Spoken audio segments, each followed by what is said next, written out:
大溪警察分局伫咧溪顶社区的一间铁皮厝，抓到失联的渔工10个，当中佫有2个是通缉犯，专案移送移民署甲地检署来侦办。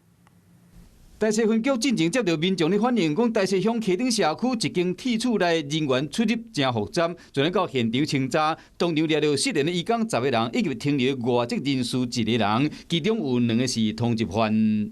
其中2名失联渔工涉及诈欺及洗钱防治法通缉案，全案解送移民署及移送地检署侦办。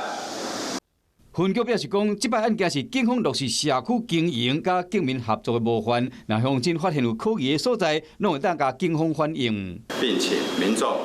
发现可疑人事物，主动向警方反映。社区安全需要民众甲警察做伙来保护。